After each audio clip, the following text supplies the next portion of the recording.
हाँ, तो सभी को वेरी गुड मॉर्निंग। पहले तो कि आज से अपनी जो ये क्लास स्टार्ट हो रही है मॉर्निंग में डेली 7 बजे, ठीक है, परमानेंट 7 बजे क्लास स्टार्ट होगी है, डेली आपको 7 बजे मिलेगी। और अब आज की बात, हिंदी के अंदर और इंग्लिश के अंदर आपको टेंशन लेने की बिल्कुल भी ज़रूरत नहीं है।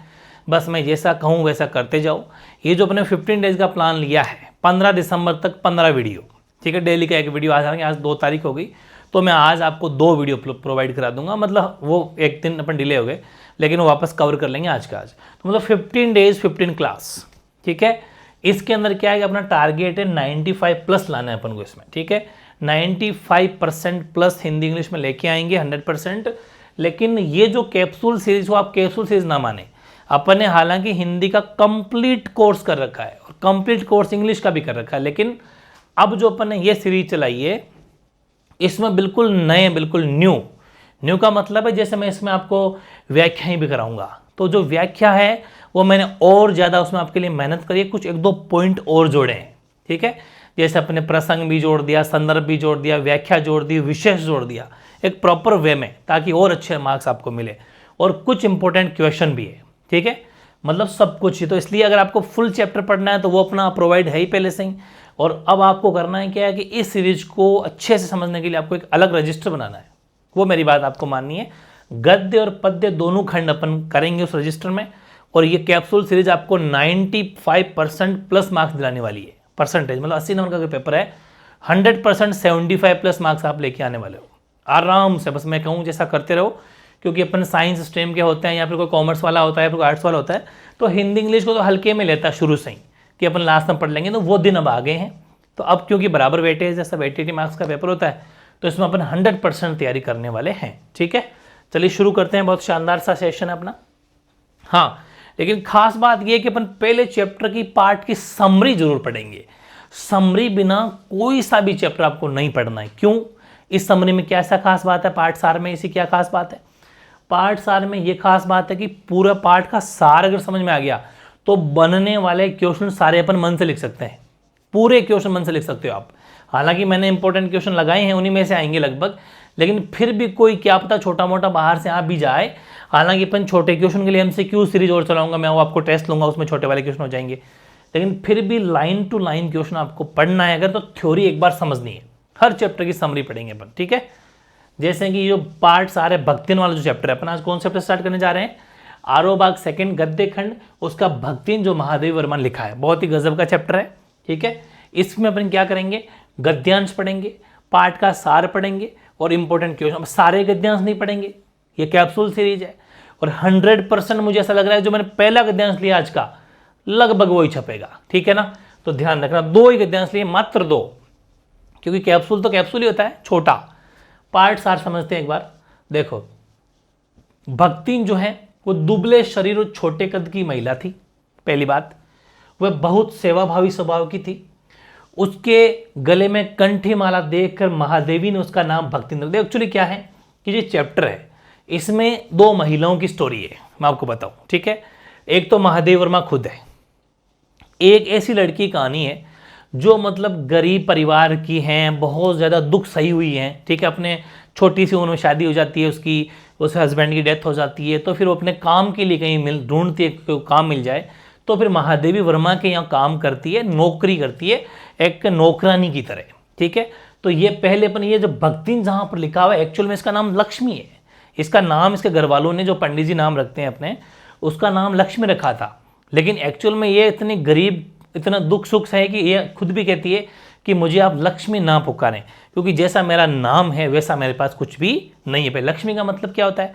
लक्ष्मी का मतलब पैसे, है ना, जिसको अपन दिवाली को भी लक्ष्मी की पूजा की जाती है, इतना पैसा, धन धान्य वाली। तो ये कहती है कि मेरे पास तो एक फूटी कौड़ी नहीं है, ठीक है। तो मेरा नाम की अकॉर्डिंग मुझे लक्ष्मी नाम से पुकारो मत आप, मेरा लक्ष्मी नाम है ही नहीं, ऐसा मान लो। इसलिए जो महादेवी वर्मा है, वो जो इस महादेव वर्मा की जो सेवा करती है, तो इस सेवा करने की वजह से महादेव वर्मा इसको भक्तिन कहने लग जाती है। भाई, जो भक्ति करता है, सेवा भाव करता है वो। तो अपन पहले भक्तिन की करते हैं, जो इसकी नौकरानी है उसकी बात करते हैं कि भक्तिन दुबले शरीर और छोटे कद की महिला थी। वह बहुत सेवाभावी स्वभाव की थी। उसके गले में कंठी माला देखकर महादेवी ने उसका नाम भक्तिन रख दिया था। हालांकि उसे कंठी माला जब भगवान को भक्ति करता हो, इसलिए उसका नाम रख दिया भक्तिन। भक्तिन एक्चुअल में जूसी गांव के एक ग्वाले की बेटी थी। एक ग्वाला था, इसके पिताजी ग्वाले थे, मतलब ग्वाला मतलब गाय भैंस चराने वाला। उनकी बेटी थी, उसका विवाह बहुत छोटी अवस्था में कर दिया गया। उसकी माँ सौतेली थी, ठीक है भाई, छोटी विवाह के लिए माँ भी खुद, देखो कितना दुख सहायक, खुद की माँ भी जो सौतेली माँ थी। सौतेली का मतलब है खुद की माँ न कि दूसरी माँ उसका पिता ले आए वो।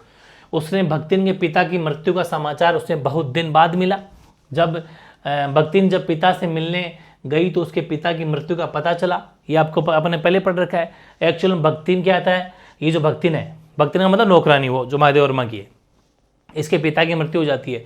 तो बहुत दिनों बाद पता चलता है इसके पिताजी की मृत्यु होगी। जब ये मिलने जाती है अपने पीहर, तब पता चलता है कि उनके पिता की तो मृत्यु हो चुकी है। मतलब इनके घर वालों ने इसको कहा ही नहीं, कैसे कहेंगे, वो भाई बंधु सगे बंधु थे नहीं, सौतेली माँ थी, तो वो इनको उतना प्यार प्रेम नहीं देते थे, ठीक है, ये चीज़ है। तो मिलने गई तो उसे पिता की मृत्यु का पता चला। तो विमाता के अपमानपूर्वक व्यवहार से दुखी होकर वह तुरंत लौट आई। पिता की मृत्यु की सूचना न देने के कारण उसकी अपनी सास और पति को खरीकोटी सुनाई। अपनी सास माँ, क्योंकि कहते हैं कि सासू और पति को उसकी खबर लग गई थी, फिर भी इसके सासू और पति ने भी जो खबर नहीं बताई, ठीक है, खरीकोटी सुनाई। और 3 कन्याओं को जन्म देने के कारण भक्तिन, अब इस एक्चुअल में क्या है कि भक्तिन की 3 बेटियां थी, बेटा था नहीं, तो ये भी अपमान होता था कि इसको अलग नज़र से देखते थे कि इसका बेटा ही नहीं है तो है ही ऐसी। जबकि आपको बताया, मैंने साइंस में आपको चैप्टर पढ़ाया था, है ना, लड़की कोई गलती नहीं होती, ठीक है। तो जन्म देने के कारण भक्तिन को अपमान और उपेक्षा का दंड भोगना पड़ा। उसकी जेठानियों ने पुत्रों को, अब ये क्या है कि इनके जेठ था भाई, जैसे भक्तिन की शादी जिस घर में हुई, उनके पति के बड़े भाई जेठ थे, तो उनके बेटे थे, इसके सिर्फ बेटियां थी, तो उन्होंने पुत्रों को जन्म दिया। तो इसको बेचारे को कहते थे इससे बेटियां होती है, इसको इस नज़र से देखते थे, ठीक है। अतः घर का सारा काम भक्तिन और उसकी पुत्रियों को करना पड़ता था। जेठानियाँ आराम से बैठी बातें करती रहती थी। उनके लड़के दिन खेलते कूदते थे। जेठानियाँ बढ़िया भोजन करती थी और भक्तिन तथा उसकी पुत्रियों को रूखा सा भोजन देती और उसे रूखा सूखा खा लो, ही लड़कियों को ये मिलता है, ऐसा कह के। भक्तिन को उसका पति बहुत प्यार से रखता था। लेकिन भक्तिन का एक्चुअल में अपने पहले पढ़ा था कि जो हस्बैंड था वो बहुत अच्छा था, लेकिन वो क्या है कि वो भी जल्दी डेथ हो जाती है। बाकी एक्चुअल में भक्तिन का पति बहुत ज़्यादा प्यार करता था। जब लड़कियों की बातें होती, कभी भी ऐसा नहीं कहता कि मैं लड़की हैं, वो बहुत प्यार करता था। और बड़ी परिश्रमी, स्वाभिमानी और पतिव्रता पत्नी थी। पति के बल पर उसने अपना घर अलग कर लिया। दोनों के परिश्रम से पति ने कहा कि चलो ठीक है, लड़ाई होती है तो अपन अलग घर ले लेते हैं, अलग रहे। धन संपत्ति भी खूब बड़ी उनकी। लेकिन फिर बड़ी बेटी के विवाह के बाद भक्तिन के पति की मृत्यु हो गई। अब जैसे 3 बेटियां थी तो बड़ी बेटी की शादी करी जब तक पति थे, लेकिन उसके बाद में डेथ हो जाती है। तो अब 2 बेटियों का भार अब भक्तिन पर आ गया। भाई बाकी 2 बेटियां भी तो थी, ठीक है। उसकी जो पारिवारिक संपत्ति थी उसको हड़पने के लिए सोचने लगे कि भाई इसके तो बेटियां ही बेटियां हैं, तो अब इसकी जो संपत्ति अपन ले लेते हैं, ठीक है। लेकिन भक्ति ने हार नहीं मानी। उसने गुरु बनाकर कंठी ले ली और सिर मुंडवा लिया। मतलब भक्तिन क्यों बनी है, इसको भक्तिन नाम ऐसे थोड़ी पड़ा। महादेव वर्मा ने भी जैसे वो सिर मुंडवा लिया था इसने, तो महादेव वर्मा ने इसको देखा, गले में कंठी माला, तो फिर ऐसा लगा जब भगवान की भक्ति करती, और वाकई भगवान की भक्ति करती थी। इसने किसी को, एक पंडित जी को, किसी को गुरु बना लिया और गुरु बना के भक्ति शुरू कर दी और अपना सिर बाल वाल सब मुंडवा लिया और भक्तिन गले में माला वाला पहन ली, वो सब है ना, ऐसा रहती थी। और फिर क्या करेगी, लेकिन दिक्कत ये होगी कि भक्तिन के एक तो हस्बैंड की डेथ हो गई, उसके बाद में ये तो खैर उसने किया है कि दुर्भाग्य ने उसका पीछा नहीं छोड़ा, और जो बड़ी लड़की थी उसके हस्बैंड की भी डेथ हो गई, मतलब वो भी विधवा हो गई, ये भी विधवा हो गई। तो एक्चुअल में इसने करा क्या था कि जैसे बड़ी बेटी की शादी हुई थी ना, तो उसकी शादी होते ही उसको उनके जो, मतलब इसके जो बेटी दामाद थे, उनको इसने यहाँ अपने घर जुआई रख लिया था कि चलो भाई मेरी तो बेटी है, बस यही यहाँ रहेगी, क्योंकि इनके हस्बैंड तो थे नहीं। लेकिन उसकी भी डेथ हो जाती है। जब इसकी डेथ होती है, किसकी, बड़ी बेटी की विधवा हो जाती है, तो फिर जेठ के बेटे ने अपने साले से उसका विवाह कराने के लिए घृणित षड्यंत्र रचा। ये षड्यंत्र क्या होगा कि आपको पता है, पहले पंचायत बुलाई जाती है, ठीक है, कि बस पंचायत जो फैसला कर देगी वो फाइनल होगा। अब इसकी बड़ी बेटी भक्तिन की जो बड़ी बेटी थी, उसके हस्बैंड की डेथ हो गई, तो अब इसकी दोबारा बोले कि शादी करते हैं, लेकिन शादी ऐसा करते हैं कि इसके जेठ के ही बेटे से कर देते हैं। जेठ को ना, भक्तिन का जो जेठ है ना, उनकी तो प्लानिंग थी कि संपत्ति अपन हड़प लेंगे, भाई अपने बेटे की शादी कर देंगे तो इसकी संपत्ति पूरी की पूरी अपने रह जाएगी, ठीक है। तो फिर वो क्या करते हैं कि वो, आपको मैंने कहा था कि एक बंद कमरे के अंदर है ना, कि भक्तिन जिसमें रह रही है उसमें ज़बरदस्ती उसको भेज देते हैं, कमरे को बाहर से बंद कर देते हैं और वो अंदर जाके वो बंद कर लेता है, ऐसे जो भी वाटेवर। तो एक फिर पंचायत ने कहा कि भाई देख लो ये तो लड़का लड़की तो एक ही कमरे में चले गए, क्योंकि उनकी साजिश थी, वो ज़बरदस्ती चला गया, वो बिल्कुल आवारा लड़का था, बिल्कुल कामयाब भी नहीं था, ठीक है। तो वो ज़बरदस्ती वहाँ उसमें चला गया, तो कहा कि नहीं साहब दोनों एक साथ रह ली, इस लग तो शादी करनी पड़ेगी। तो पंचायत ने फैसला सुना दिया, ज़बरदस्ती बिना खुशी के बिना किसी के इसको मजबूरी में उस जेठ के बेटे को दामाद समझना पड़ा, तो संपत्ति उसके साथ में रह गई। तो देखो कि षड्यंत्र रचा और साले ने एक दिन भक्तिन की विधवा बेटी को कोठरी में घुसकर भीतर से सांकल लगा ली, ठीक है। लड़की ने उसकी खूब पिटाई की और दरवाज़ा खोल दिया, लेकिन पंचायत हुई तो लड़की को उस तितरबाज लड़के का नाम उस तितरबाज कह रहे हैं उसको, मतलब आवारा था वो, तितरबाज के साथ विवाह करने का फरमान सुना दिया कि नहीं भाई, कमरे में दोनों एक साथ थे, अब तो शादी होगी। धीरे धीरे घर की स्थिति बिगड़ने लगी, लगान भी जमा नहीं हो सका। अब पहले आपको पता है कि राजा महाराजा ये किसानों को फिर मारते थे, हालांकि आज तो राजा महाराजा आपको पता रजवाड़े उठ रही है, खत्म है मामला, लेकिन पहले किसानों को बहुत मारा करते, बहुत भयंकर लगान लेते थे। तो अब ये बेचारे इनकी स्थिति बिगड़ गई, फिर भी लगान चढ़ता गया कि साहब अगले साल दे देंगे, अगले साल दे देंगे, वो चढ़ता गया, लगान और बढ़ गया। जमींदार ने भक्तिन को दिन भर धूप में खड़ा रखा कि नो धूप में खड़ा रहना पड़ेगा, पनिशमेंट मिलेगा, हमें तो लगान चाहिए, तेरे पास हो या ना हो। दिन भर धूप में खड़ी रही भक्तिन। दूसरे ही दिन कमाई के विचार से शहर जा पहुंची, सोचा कि यहाँ से निकल लो, कोई मतलब नहीं है। फिर वहाँ से घर छोड़ देती है, ठीक है, और वहाँ से निकल जाती है। और जब भक्तिन महादेवी के सामने सेविका बनने को उपस्थित हुई तो उसकी वेशभूषा देखकर महादेवी ने उसका खाना बनाने के बारे में पूछा। तो भक्ति ने बड़े आत्मविश्वास से भोजन बनाने की विधि बता दी। भाई महादेव वर्मा को क्या है कि उसको ज़रूरत थी, महादेव वर्मा को भी ज़रूरत थी कि मेरे कोई आए तो खाना बनाने वाले मिल जाए।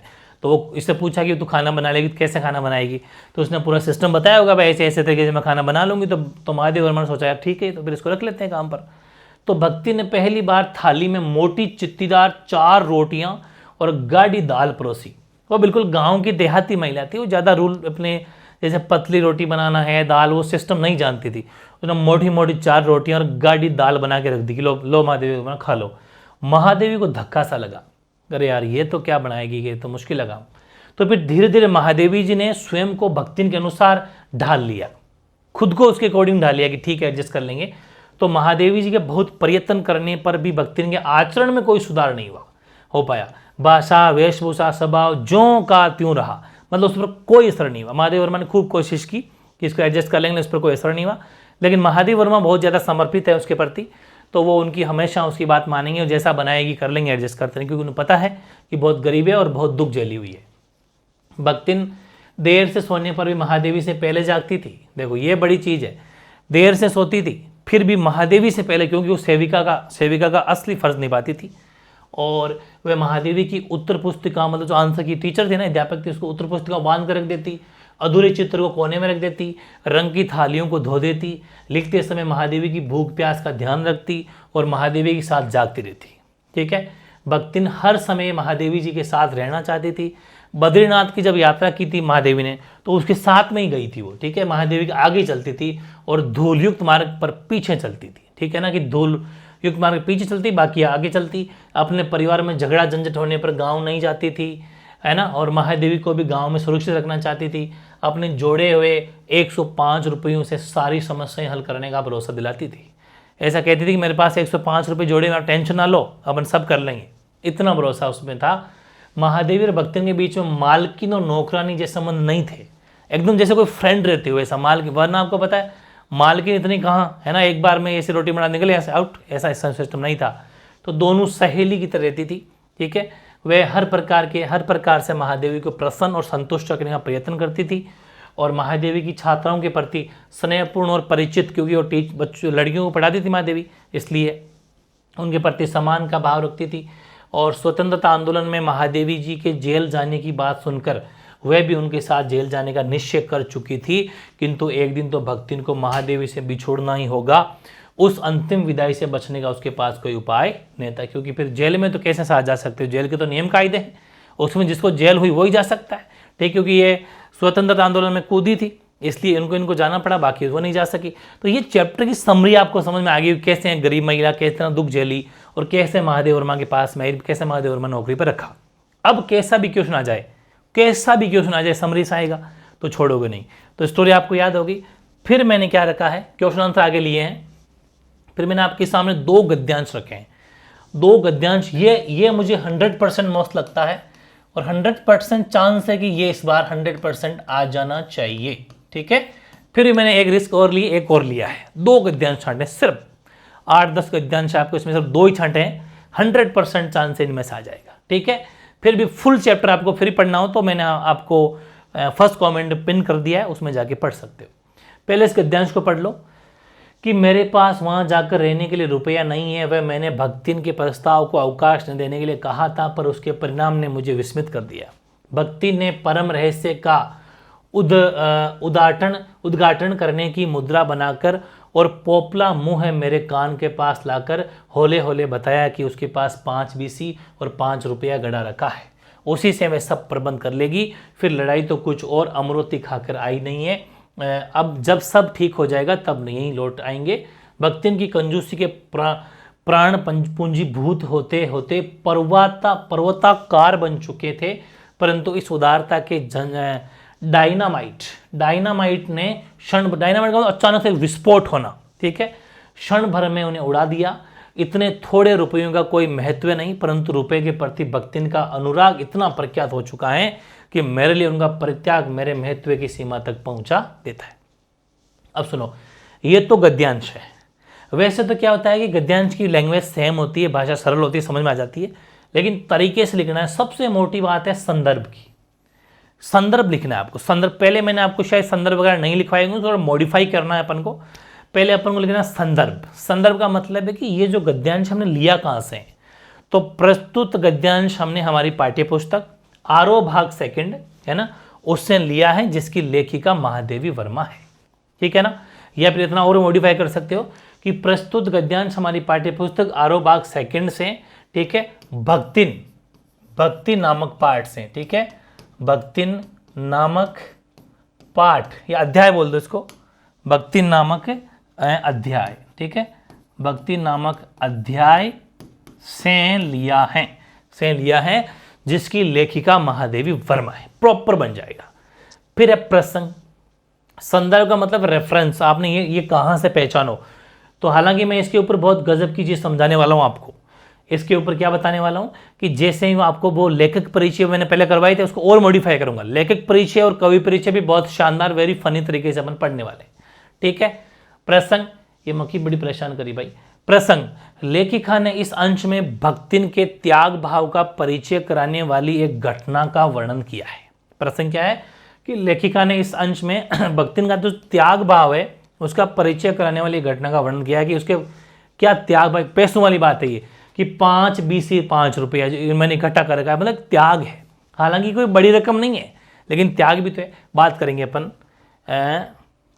व्याख्या में। ये देखो व्याख्या कि जब युद्ध के भय से लोग इधर उधर पलायन कर रहे थे, तब एक दिन भक्ति ने महादेवी के सामने उसके गांव चलकर रहने का प्रस्ताव किया। तब महादेवी ने उसके प्रस्ताव को टालने के लिए कहा कि उनके पास गांव जाकर रहने के लिए रुपये नहीं थे। प्रॉपर वही लैंग्वेज है, थोड़ा सा मॉडिफाई किया है। यह सुनकर भक्ति ने जो कुछ कहा उसे सुनकर वह चकित रह गई। कैसे कि भक्ति ने महादेवी के पास आकर इस प्रकार बात आरंभ की कि जैसे वो कोई बड़ी रहस्यमय बात बताने जा रही है। ठीक है, कैसे उसने अपने पोपले से मुंह, मतलब ऐसे दांत जब चले जाते हैं ना, बुजुर्ग महिला हो जाती है, तो पोपले मुंह को महादेवी के कान के पास लाकर बड़ी धीमी आवाज में बताया कि उसके पास में 105 रुपये थे, जिन्हें उसने जमीन में गाड़ कर रखा हुआ था। उन्हीं रुपयों से वह महादेवी जी के गांव में रहने के सारे प्रबंध कर लेगी, इसलिए अपने तो गांव चलो। ठीक है ना। हाँ, तो उसने कहा कि लड़ाई कोई सदा तो चलती नहीं रहेगी, लड़ाई समाप्त हो जाने पर महादेवी जी के साथ फिर उनके घर आ जाएगी। ठीक है, मेरे पास 105 रुपये हैं। तो भक्तिन की कंजूसी के किस्से पर्वत जैसे विशाल हो चुके थे, परंतु उसकी उस उदार रूपी डायनामाइट के विस्फोट से क्षण भर में चूर चूर हो गए। ठीक है, कि भक्तिन की सारी पूंजी की मात्रा का उतना महत्व नहीं था, उतना महत्व 105 रुपये थे, उतना महत्व नहीं था, वह बहुत कम थी, लेकिन महादेवी जी के लिए उसका त्याग करना बता रहा था कि उसके जीवन में अपनी मालकिन का कितना भारी महत्व है। भाई 105 रुपये बड़ी रकम नहीं है, लेकिन उसका अपनी मालकिन के प्रति प्यार उदार, वो भी तो बड़ी चीज है। ठीक है, तो वह महादेवी जी के लिए अपना सर्वस्व न्योछावर कर सकती थी। ओके, ये होगी भाई बढ़िया शानदार व्याख्या। संदर्भ, प्रसंग सब लिख दिए। अब विशेष, विशेष में क्या है कि भक्तिन के स्वभाव है, उसके चरित्र का वर्णन किया हमने। भाषा सीधी सरल सहज है और पर्वत है, डायनामाइट है, ऐसी उपमाओं का प्रयोग किया है।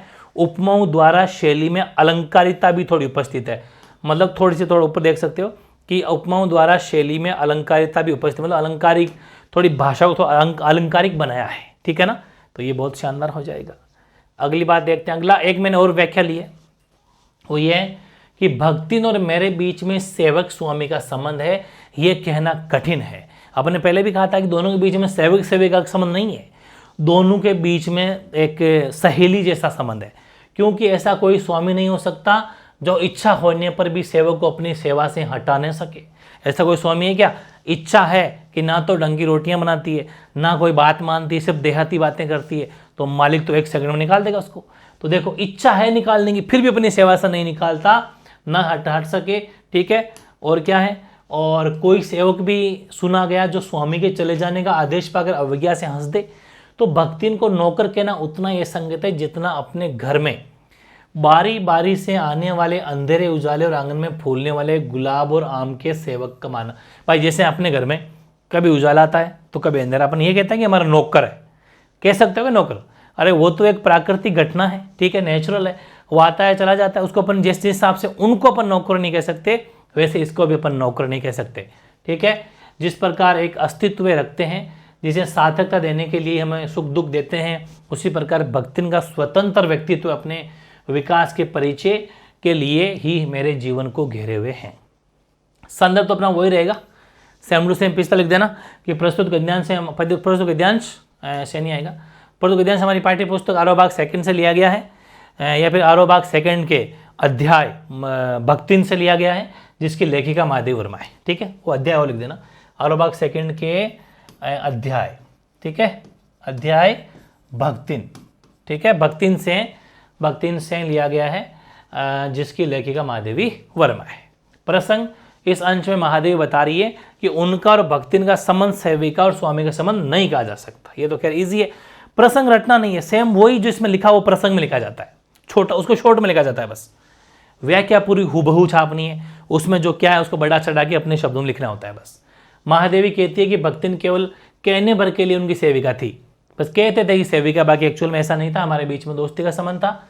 स्वामी तो वही होता है जिसकी आज्ञा का पालन सेवक को करना ही करना होता है, मजबूरी उन्हें करना ही करना पड़ेगा, वो होता है स्वामी तो, जो कि मैं तो कहती हूँ मेरी पूरी बातें मानती नहीं है, ठीक है। तो इसका मतलब हमारे बीच में कहाँ संबंध हुआ, फिर वो नहीं हुआ। यदि वह सेवक को अपनी सेवा से चाह कर भी नहीं हटा सके तो स्वामी कैसे कहा जाएगा? उसकी इच्छा है उसको हटाऊं, लेकिन हटा नहीं सकती, ठीक है, उसका प्यार समर्पित इतना है, तो फिर वो कैसे मालकिन और स्वामी वाला मामला हो गया? नहीं हो सकता। इसी प्रकार जो सेवक स्वामी द्वारा नौकरी छोड़कर चले जाने का आदेश पाकर भी उस पर ध्यान न दे और हंसता रहे, तो उसे सेवक कैसे कहा जा सकता है? दोनों बातें हो गई, एक बार सेवक की, एक महादेवी वर्मा के लिए, एक बार होगी भक्तन के लिए। तो महादेवी कहती है कि घर के आंगन में बारी बारी से रात का अंधेरा और दिन का उजाला आता रहता है, ठीक है, क्या इनको हम अपना सेवक कह सकते हैं क्या? नहीं। यद्यपि ये निरंतर अब हमें अपनी सेवाएं दिया करते हैं, भाई कभी उजाला होता है कभी अंधेरा होता है। इसी प्रकार आंगन में लगे हुए गुलाब और आम भी तो अपनी सुगंध और स्वाद से हमारे मन को प्रसन्न किया करते हैं, वे भी तो हमारे सेवक नहीं होते, तो फिर हम दोनों के बीच में कैसे संबंध हो जाएगा? तो भक्तिन भी इसी प्रकार उनकी सेविका नहीं कही जा सकती। महादेवी कहती है इसी प्रकार भक्तिन का भी उनके जीवन में एक विशेष स्थान था, एक स्वतंत्र व्यक्तित्व के प्रमाण के रूप में मैं उनके पूरे जीवन में व्याप्त थी। आराम से, मतलब वही ऑनवर्ड लिखे अपन ने। विशेष में यह कि महादेवी जी ने माना है कि उनका भक्तिन से जो संबंध था उसे कोई निश्चित नाम दे पाना मुश्किल है। भाई ये नहीं कह सकते कि ये मालकिन है, ये मैं मालकिन और ये मेरी सेविका है, बहुत मुश्किल है, नाम देना मुश्किल है। भाषा तो खैर सीधी सरल है ही है। और लेखिका ने अंधेरे उजाले तथा सुख दुख की तरह भक्ति में अस्तित्व को माना है, ठीक है ना। तो ये सब बातें थी, बड़ी इजी इंटरेस्टिंग है। आप बड़ा चढ़ा के 1-2 लाइन और भी जोड़ना चाहो जोड़ सकते हो, वैसे इनफ है। तो ये थे अपने दोनों गद्यांश। अब कुछ इंपॉर्टेंट क्वेश्चन ले लेता हूं मैं, ज़्यादा नहीं है, 3-4 क्वेश्चन है बस पूरे ही। बहुत बड़ा होने को तो आप गाइडों वगैरह में देखोगे तो आपको 50 क्वेश्चन मिल जाएंगे, और छोटे जोड़ूं तो 150-200 क्वेश्चन मिल जाएंगे। लेकिन मैंने सिलेक्टेड जो कैप्सूल दिया है, पेपर यहीं से आएगा, बस ढंग से समझना है। जैसा कि आपको पता है अपने इतिहास का कि अपने जो लगभग कैप्सूल बनाए, लगभग ऑलमोस्ट पेपर वही आता है, क्योंकि बड़ी मेहनत है इसके अंदर। 3-4 बुक्स मैं देखता हूँ, प्रीवियस पेपर आपके उठा के देखता हूँ क्या क्या रिजल्ट कैसे ऐसे क्वेश्चन पुटअप हो रहे हैं, वो सारा ध्यान रखना पड़ता है। पहला क्वेश्चन है कि भक्तिन अपना वास्तविक नाम लोगों से क्यों छुपाती थी, भक्तिन को ये नाम किसने और क्यों दिया। वेरी इंपॉर्टेंट क्वेश्चन है। देखो कि भक्तिन का वास्तविक नाम लक्ष्मीन अर्थात लक्ष्मी था, आपको बताइए, ठीक है। जो आपको पता है लक्ष्मी जो होती है वो धन और सौभाग्य की देवी माना जाता है, लक्ष्मी को माना जाता है ना, यस। लेकिन क्या भक्तिन ऐसी थी क्या? नहीं। लेकिन भक्तिन का जीवन निर्धन था, मतलब गरीबी निर्धनता से भरा हुआ था। दुर्भाग्य ने कभी उसका पीछा नहीं छोड़ा, अपना घर द्वार छोड़कर महादेवी की सेविका बनकर रह रही थी। भक्तिन को लगता था कि उसका नाम उसकी दशा से मेल नहीं खाता, और बात बिल्कुल सही, नहीं खाता। लेखिका ने नौकरी मांगते समय उसने अनुरोध किया था। जब लेखिका मतलब महादेवी वर्मा, जब महादेवी वर्मा से उसने नौकरी मांगी थी तब भी रिक्वेस्ट करते अनुरोध किया था कि उसका वास्तविक नाम से उसे न पुकारा जावे, कि उसका वास्तविक नाम लक्ष्मी है और मैं नौकरी करने के लिए यहाँ पे आई हूँ, मैं लक्ष्मी नहीं हो सकती, मैं बहुत गरीब हूँ। तब लेखिका ने उसकी कंठी माला तथा वेशभूषा देखकर, एकदम सिर मुंडवाया हुआ वो पंडितों वाली, एकदम बाबाओं वाली, अपने भक्तों वाली ड्रेस पहनी हुई, माला पहनी हुई देखा तो उसका नाम रख दिया भक्तिन। आंसर मिल गया कि भक्ति नाम किसने दिया? महादेव वर्मा ने दिया, ठीक है। क्यों दिया? क्यों कंठी माला और वैसी वेशभूषा देख के दिया, ठीक है, ओके। उसका लक्ष्मी या लक्ष्मी नाम बचपन में उसके माता पिता ने किसी पंडित के सुझाव पर रखा होगा, ये तो बात अपन को पता है। तो एक शानदार आंसर बन गया प्रॉपर वे में। इसको ऐसा कैसा लिखना, बड़ी मेहनत के साथ में लिखा गया है, आपको कहीं पर प्रॉपर ऐसा आंसर नहीं मिलेगा, इसका विशेष तौर पर आपको ध्यान रखना है। अगला क्या है? भक्तिन का दुर्भाग्य भी कम हटी नहीं था महादेवी के, इसका तुम स्पष्ट करो भाई। दुर्भाग्य भी कम हटी नहीं था कि दुर्भाग्य उसका पीछा ही नहीं छोड़ रहा था, जहां जाओ बेचारी। पहले खुद के 3 लड़कियां हुई तो इससे उसके सासू, उसकी जेठानियां, जेठ सब उसको डांटते थे, अलग नज़र से देखते थे। फिर कुछ दिनों बाद में उसके हस्बैंड की डेथ हो गई, कुछ दिनों बाद में उसकी बेटी की शादी के उसके हस्बैंड की डेथ हो गई, तो दुख पे दुख। फिर उसके बाद ज़बरदस्ती पंचायत ने उसकी बेटी की शादी कर दी, तो बहुत ज़्यादा दिक्कत हुआ। फिर आपको पता है जमींदार ने उनको धूप में सताया, पैसा दे, तो बहुत परेशानी हुई। तो इसीलिए कहा जाता है कि दुर्भाग्य भी कम हटी नहीं था, मतलब दुर्भाग्य इसका पीछा नहीं छोड़ रहा था, ठीक है। इस कथन को स्पष्ट करो। तो ये है कि महादेवी के इस कथन का आशय ये है कि भक्तिन पर एक के बाद एक संकट आते रहे। उसकी बड़ी बेटी विधवा हो गई, तब उसे उसके बड़े जिठोत का मतलब जेठ वगैरह जो होते हैं ना, उसके जिठोत के साले को पंचायत के गलत निर्णय के कारण दामाद मानना पड़ा। घर की आमदनी घटती चली गई, ठीक है। लगान जमा न होने से जमींदार ने भक्तिन को धूप में खड़ा करके उसका अपमान किया। अंत में भक्तिन गांव छोड़कर शहर में नौकरी करने को चली गई। तो ये सब परेशानी है जो आपने पहले ही पढ़ ली। तो मतलब पाठ की समरी से क्वेश्चन आंसर तो कोई सा भी नहीं अटकेगा, ठीक है। फिर मैंने ज्यादा क्वेश्चन लिए, 3-4 क्वेश्चन पूरे ही बस। भक्तिन संस्मरण के आधार पर उसके चरित्र की प्रमुख विशेषताएं क्या है? तो देखो, प्रस्तुत संस्मरण में भक्तिन के चरित्र की अनेक विशेषताएं वैसे तो व्यक्त हुई है। कैसे? कि भक्तिन एक तो स्वाभिमानी है, किसी के सामने हाथ नहीं फैलाती, मेहनत से पैसा कमाती है, मतलब वो अपना स्वाभिमानी है। मान सम्मान का ध्यान रखने वाली है, मेहनती है और स्वावलंबी है, मतलब खुद अपना काम करती है, दूसरों को बरसने, स्वावलंबी है, ठीक है। पति की मृत्यु के बाद वह संपत्ति के लोभी जेठ जिठोतों का डटकर सामना करती रही। वे कर्तव्यपरायण, लगनशील, धार्मिक आस्था के साथ अंधविश्वासी भी थी। भाई भगवान की भक्ति करते अंधविश्वासी तो क्या कहा जा सकता है, ठीक है। मालाएं पहनना, बाल मुंडवा लेना, सिर मुंडवा लेना, सॉरी, तो वो सब तो उसको अंधविश्वासी भी कहा जा सकता है। वह सेवक धर्म का दृढ़ता से पालन करती थी, ठीक है। देखो वैसे अंधविश्वासी नहीं मानता मैं, ये भगवान के मंदिर में जाना से एक पॉजिटिविटी आती है, जाना चाहिए, भक्तिभाव करना चाहिए, अच्छे विचार आते हैं, इससे बात सही है। वह एक स्नेही अभिभाविका भी थी। अभिभाविका का मतलब है गार्जियन की तरह मतलब थी, अपनी बेटियों का भी ख्याल रखती थी, तो भक्तिन की भी महादेवी वर्मा की भी सेवा करती थी। और मतलब कि अभिभाविका थी, और भक्तिन को सेविका कहना ठीक नहीं है। महादेवी भी उसको सेविका नहीं मानती, वह महादेवी के हालांकि दुगनी उम्र की महिला थी, महादेवी वर्मा से बुजुर्ग थी, डबल बुजुर्ग, ठीक है। वे महादेवी से अत्यंत स्नेह करती थी तथा सदा उनका हित चाहती थी, ठीक है। तो ये हो गया अपना इसके चरित्र विशेषताएं। ये भी बढ़िया क्वेश्चन है कि भक्तिन अच्छी है ये कहना कठिन होगा। एक थोड़ी बुराई थी भक्तिन में, अभी पता चलेगा आपको क्या बुराई थी, क्योंकि उसमें दुर्गुण का अभाव नहीं है, मतलब उसका मतलब दुर्गुण है। तो लेखिका ने ऐसा क्यों कहा? तो देखो कि भक्ति ने ना वो महादेवी की सेविका थी, इसमें नो डाउट भक्ति ने महादेव वर्मा की सेविका थी, ठीक है। उसके गुणों से परिचित महादेवी उसके अवगुणों से भी परिचित थी। महादेवी को पता था कि भक्ति अच्छी है, मेरी बात मानती है, मेरे पीछे भी चलती है, मेरे से लेट सोती है, जल्दी उठती है, मेरी सेवा में अच्छी करती है, उसमें अवगुण है। अब वो कौन कौन से अवगुण है वो देखो। पहला अवगुण तो ये कि भक्ति दूसरों को अपने मन के अनुसार बना लेना चाहती थी।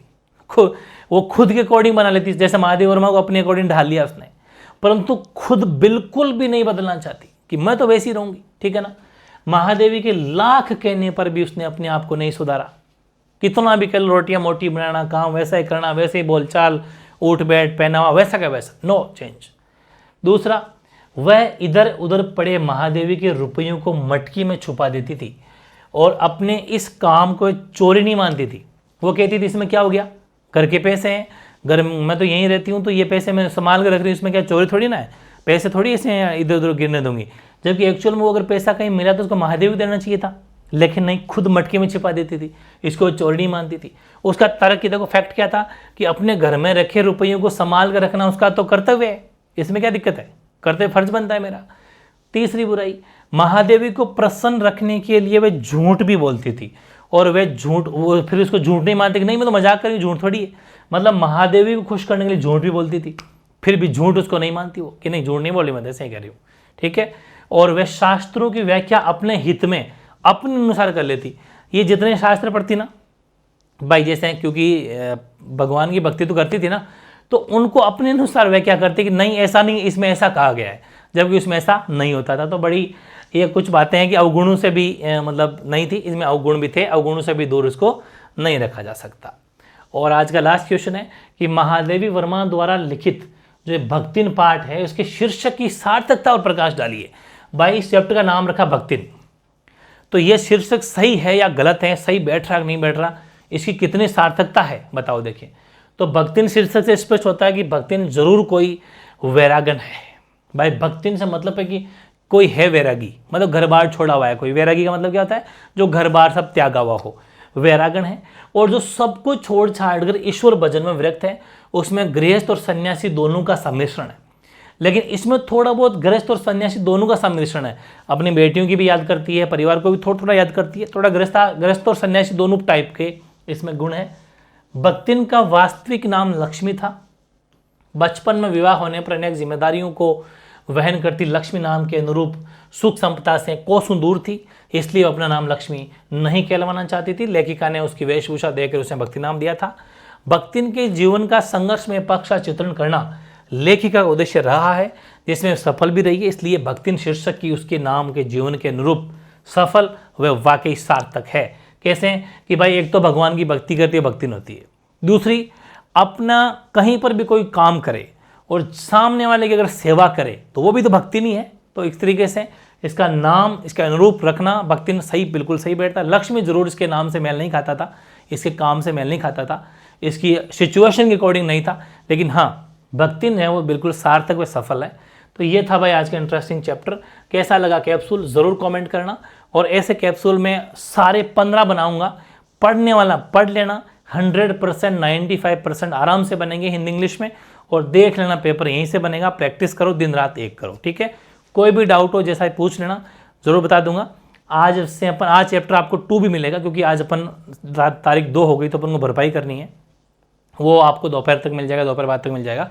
उन दोनों चैप्टर को आज का आज याद करना है, बाकी पर डे एक चैप्टर याद करते हुए चलना है। जैसे ही 6-7 चैप्टर स्टार्ट आपके हो जाएंगे, फिर मैं आपका लूँगा एक टेस्ट, उसमें आपके MCQs भी होंगे, 1 लाइनर भी होंगे, छोटे मोटे सब कुछ होंगे, ठीक है।